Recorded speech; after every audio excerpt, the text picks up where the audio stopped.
Race day at Snetterton. Morning everybody and welcome to a very sunny Norfolk. The warm-up session for the sixth round of British GT is coming up very shortly. The fast lane is open. Cars are making their way to the end of the pit road in readiness for the 15-minute warm-up session. An important day really within the championship because it can be, if you play it right, a bit of a bank raid in terms of points. 2 races, therefore 2 point scoring opportunities, and qualifying yesterday determining the 2 race grids at a circuit at which people tell you it's not that easy to overtake in a GT car.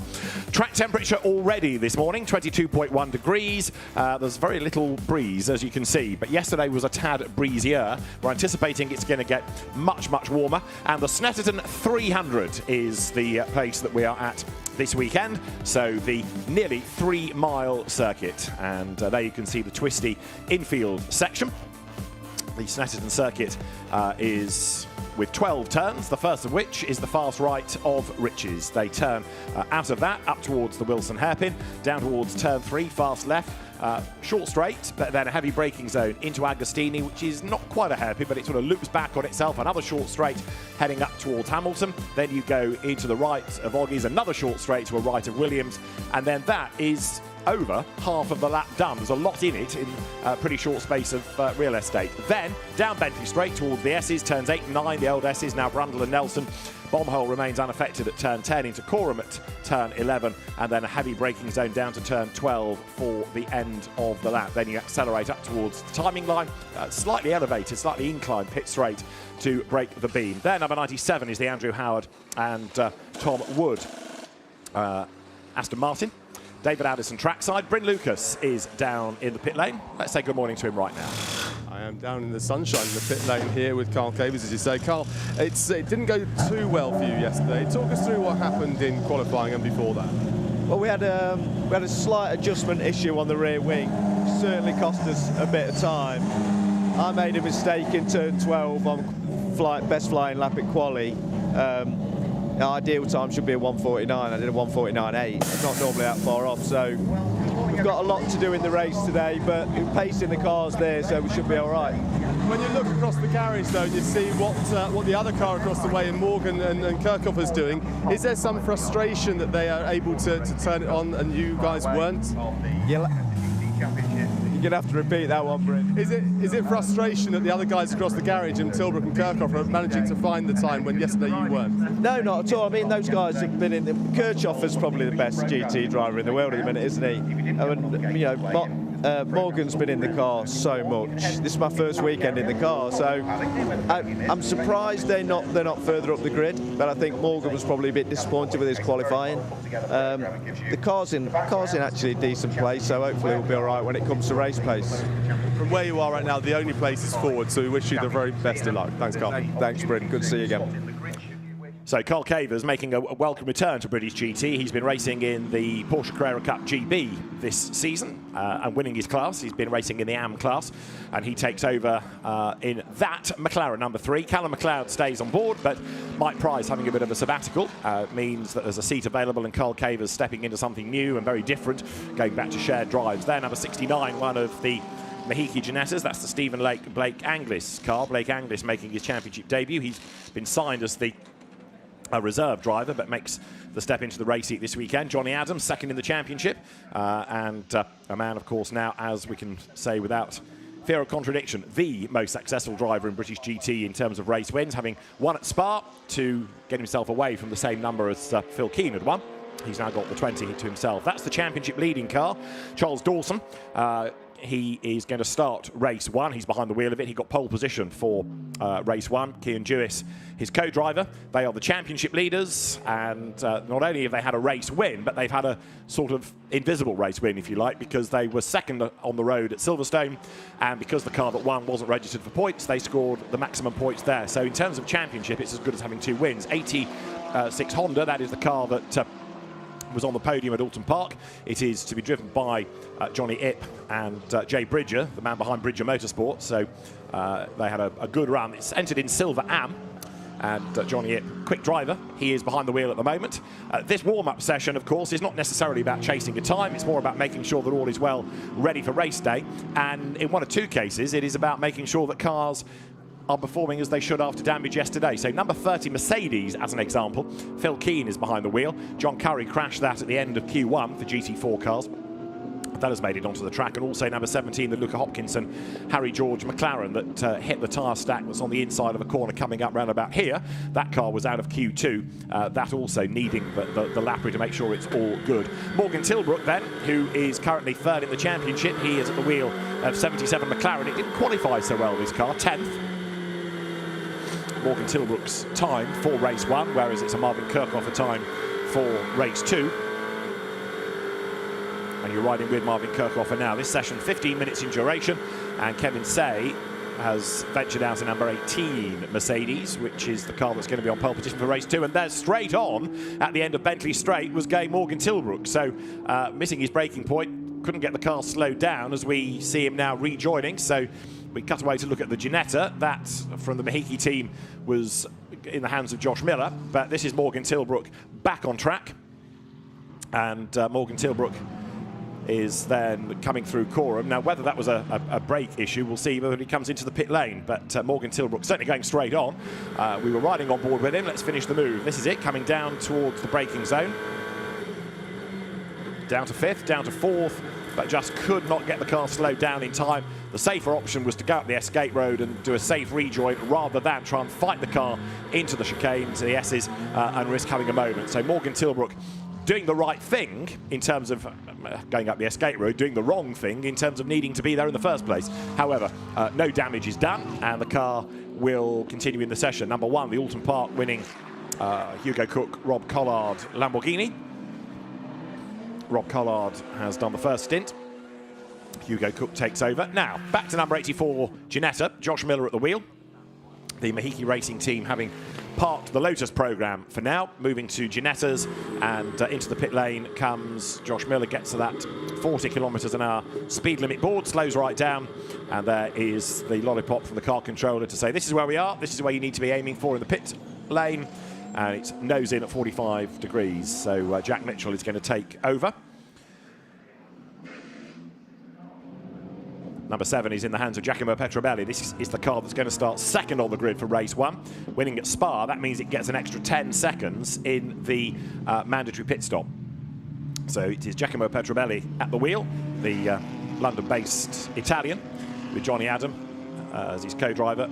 And they are, of course, going to be potential victors, even allowing for the extra time to be served in the pits, because if you get a second stint safety car, then it's all bets off, isn't it? As far as the races are concerned, we have a pit stop window for GT3 of 22 to 32 minutes, and for GT4 it's 28 to 38. That therefore takes a little bit of the pressure away from the amount of cars in the pit lane. 75 seconds is a GT3 pit stop, and 105 seconds is a GT4 pit stop. And then if you're in the top 3 in the previous round, of course, you carry extra so-called compensation time. One of the cars that won't have to serve any, having been off the podium at Spa, is this number 90 McLaren out of GT4. It is the car that Jack Brown and Mark Warren share. Mark Warren is one of the shiniest of bronzy, very, very quick when he came out of Ginetta's into Porsche Cayman racing in the Porsche Sprint Challenge. And coming then now behind the wheel of the car that's had 3 race wins already this year. There it's confirmation of who carries what. So number 7, Aston Martin, the Petrobelli Adam Aston has 10 seconds. The Morgan Tilbrook, Marvin Kirchhofer, McLaren 7 in GT3, and the Cook Collard Lamborghini 5 seconds. Then in GT4, number 71 BMW Ravi Ramyeed and Charlie Robertson, they won at Spa, they get 10 seconds. And number 30, which is already having to bounce back from damage, the Phil King, John Curry Mercedes AMG, that gets 5. Who gets 7 seconds? Well, nobody here, because the car in question was entered only in the Endurance Cup races. So we'll be back at Brands Hatch, but not here. So nobody out of GT4 is on the 7 seconds. This car was damaged yesterday. Luca Hopkinson, Harry George switching over. Luca Hopkinson did a very good job in Q1 to put it onto class pole position. Harry George then hit the tyre stack on the inside of Hamilton's and did a lot of damage to the left front corner. Was one of the 2 red flags that we had in the qualifying period yesterday. Back out on track there goes number 78, which is the Alex Martin Sandy Mitchell Lamborghini. that hasn't really yet done a lap time. We know for next season that there is a new Lamborghini coming on stream. Lamborghini coming as a brand to the rest of the season, celebrating a very impressive win in the CrowdStrike 24 Hours of Spa. And this car yet to do a lap. It's Alex Martin at the wheel. They've done installation laps, they've done a practice pit stop, and now just letting Alex have a lap or two to get himself up to speed before the first race of the day, which the AMS will start. That's Charles Dawson. So he's now given away, in fact, to Kean Jewis in number 42. So Kean Jewis getting a lap in. So really, an installation lap, practice pit stop, and then Kean Jewis just goes to dial himself in before the end of the session. This car also carries an extra 25 kilos because Charles Dawson is a very, very quick bronze. So the sporting board had decided to try and balance that car against the other Pro-Am entries by just adding a bit more weight, 25 kilos added to the car.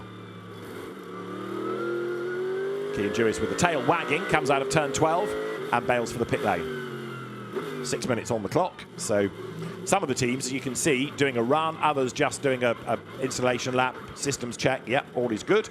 And there's going to be another pit stop to put Charles Dawson back into the car. Of course, in one race, they're going to have to go Dawson to Jewis, in the other, Jewis to Dawson. So it's worth practicing in each direction during this warm-up session.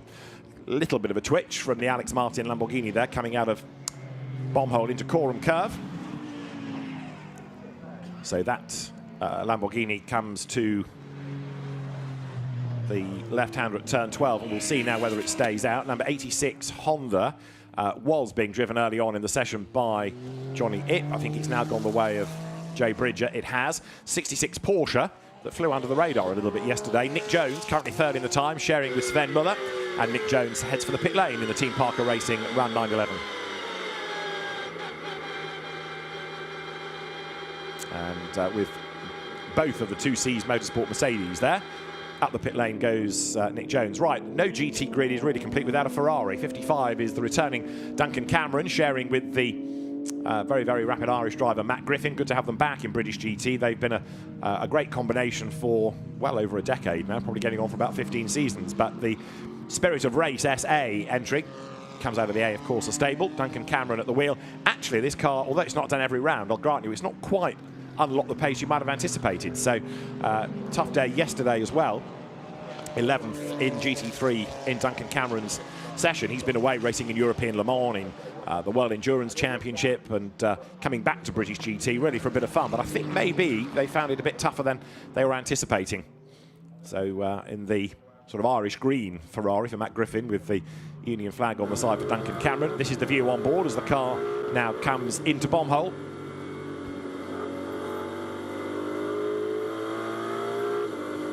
Duncan Cameron turning its way through Coram, and let's see whether this is another one that bails for the pit lane. Just about every car we find at Coram has then elected to go to the pit lane. The session has got 4 minutes on the clock, and as I say, there is no real need to keep doing lap after lap. As long as the car feels good and everything is looking positive, then don't work the car or the tyres too hard, and that, I think, is pretty much what the teams are doing. Carl Cavers has taken over the number 3 McLaren, which Callum McLeod put to the top of the times. Stephen Lake, in the meantime, has bailed out of number 69 Ginetta. He's given that car over to newcomer Blake Anglis now, and Blake is turning some valuable laps in that car. We might be able to find an opportunity to talk to Stephen Lake in a moment once he's concentrated for a moment on how Blake is doing. There is the Ginetta, and yes, Stephen Lake can now turn himself away from the timing screen and have a word about Ginettas with Bryn Lucas. Thanks, David. Yeah, so Stephen, it's great to see you down here, and we know what's been going on with the team this year, but it's been a tricky season so far. But it must be nice, even though it's not your car that's on pole, that one of your 3 is on pole position starting race 1. Yeah, no, definitely. The guys are doing a really good job, obviously adapting. Since Spa, where we got the cars, obviously we were quite quick.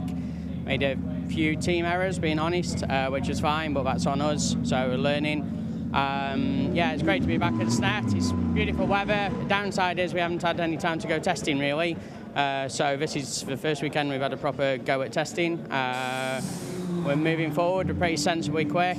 Jack did a really good job to put on pole. A little bit lucky, possibly, with the red flags and how we fell. but obviously we never got pushed fully. Josh was doing quite well, but unfortunately made a bit of an error. Myself, okay, I'm quite happy with it. Blake as well. We've been trying different things on the 3 cars, so we're pretty comfortable where we're going to go for a race. We concentrated on race pace for the hour, so hopefully that'll turn out to be quite correct for us. So we'll see. You moved away from the Lotus, you moved to the Ginetta, as we know, at Spa. That was an interesting development there. What is the long-term plan, and how different are those 2 cars as well to race in? Long-term plan, that's a work in progress, so we're seeing where we go. But hopefully we're going to build a stronger, better team from it, understand a lot and go forward. I've got some expansion plans, different things we're looking and talking about, different cars we're doing, so maybe discuss that next time. But yeah, overall the idea is just do the best we can for now for the drivers we've got now and see where we can go from there. Just very quickly, give us a sense of the difference then, the driving setup. I've been talking to a few of your drivers saying they've had to really relearn how the Ginetta races. These are drivers that have raced in Ginettas in the past as well. Yeah, it's a very different car compared to the Lotus, so it's almost described as a fighter pilot and a Bentley, so it's very, very, without being brand specific, let's go Bentley and Ferrari, we drive in a different way, so there's a style change different to it. I've never driven front-engined cars before, so the weight movement in the corner is a bit different. This is a little bit more, you brake, you get it all done, then you come back, let the car settle before you go through the corner. The other cars, you tend to take it into the corner a lot more, so there's a style of driving. Certain drivers that have done the front engine stuff like Jack and Matt and Josh with the juniors have probably adapted to it slightly quicker than us. Blake has raced obviously Ginetta before and done very well, but he's come into this and said he's quite a bit different, and that's just to do with how the car's bopped with the ride heights and stuff like that, so there's a lot of movement. We have around sort of 70-80 mil of movement on the Ginetta, whereas we had 10 to 12 on the Lotus, so it's quite different. So adapting needed in the car and expansion plans afoot. So there you go, Alice, we've heard it all now. Brent, so watch this space for Mahiki Racing. It has been a topsy-turvy sort of the season. The cars, whether they've been Lotus or Ginetta, have had good pace. They've had some personnel changes across the way, and obviously the brand change from Lotus to Ginetta. It would be certainly a popular result, I think, if they got a win before the end of the season. As you look at the car that is second in the times, the fastest car now is the Porsche number 66. Sven Muller at the wheel of it. So Sven, new to Snetterton, just being given a little bit of time, but Carl Cavers, who does know Snetterton but doesn't know the McLaren, also being given a bit of time. Now, the flag is imminent, by the way. We're about 3 seconds away from the checkered flag coming out, so we're almost done in this warm-up session, of which everybody has gone out, if only to do a systems check. Not everybody has done a time. There is the checkered flag, looking across the sunny pit lane. So Carl Cavers here making the run through the infield. That sort of paperclip section where it's all folded back on itself. Number 67, McLaren yesterday flattered to deceive a little bit, but Simon Orange got the car to 7th in his session. Ahead of him is number 71, Charlie Robertson, who was quick yesterday. In fact, at times too quick. He was one of the 2 drivers that got fined over a grand for being too fast under a red flag. So knuckles duly wrapped, but the BMW that he shares with Ravi Ramyeed will be certainly a potential victor in GT4. In the first race, it will have to carry an extra 10 seconds compensation time in the pit stop, but race 2 could be rather different. So it is, in the end, in fact, Hugo Cook that is the fastest in the session in number 1 Lamborghini, going top right at the very end, taking the checkered flag, 1 minute 47.688. That's the championship leading GT3 Mercedes AMG, Kian Jewis and Charles Dawson, and it was Kian Jewis that brought it in. That's the quickest car then. So Hugo Cook, whose father Peter used to be a rapid Porsche GT racer. Hugo himself, he's done a lot of miles in a lot of different cars over the last few seasons, jumping from team to team, whether it's been in British GT or GT World Challenge Europe or Britcar. Prior to that, he was very successful in the British Endurance Championship. And Hugo, who comes from not far from Alton Park circuit, Northwich, will be a man to watch, I think, when he's behind the wheel. Now, Sven Muller goes yet faster, 147.532, and it is because people are improving, not because people are losing laps through track limits. People are being warned, but lap times are remaining. So Sven Muller, again, will be one to watch. He didn't necessarily shine in the qualifying session yesterday, but going nicely this morning. And again, there's somebody else that is new to the circuit. He's probably thinking this is a bit like Ossersleben in a way, with all the corners folded into the middle. Then you've got, I think Joe Osborne made the point yesterday, a circuit where you've got fast corners followed by a slow one, so getting a rhythm is a little bit harder. So although he's a factory driver thrown into a new venue, being held up a little bit there, encountering the Aston Martin at exactly the wrong part of the racetrack. Andrew Howard, that was, in number 97, not getting in the way deliberately, but just taking his line for the corner. So then, at the end of the warm-up, the different classes headed by Sven Muller, Outright and GT3 Pro-Am, Andrew Howard and Tom Wood in GT3 Silver-Am, Pro-Am in GT4 to the John Curry, Phil Keane rebuilt Mercedes that crashed yesterday, and fastest overall in GT4, Luca Hopkinson and Harry George's Optimum Motorsport McLaren. Sven Muller ahead of Hugo Cook, third Callum McLeod, then it was Johnny Adam fourth ahead of Morgan Tilbrook, and sixth fastest the Martin Plowman, Mark Smith McLaren. Alex Martin and Sandy Mitchell seventh from Andrew Howard and Tom Wood. Kevin Say was ninth and topping GT4 this morning, 10th in the times, Phil Keane and John Curry. 22 cars. We have 2 one-hour races coming up at Snetterton today. The first of them is going to start at 10:50. The second is going to be at 3:05, all being well with the timetable. So 2 good races to look forward to. Join us for the first one at 10 to 11 when British GT will go racing.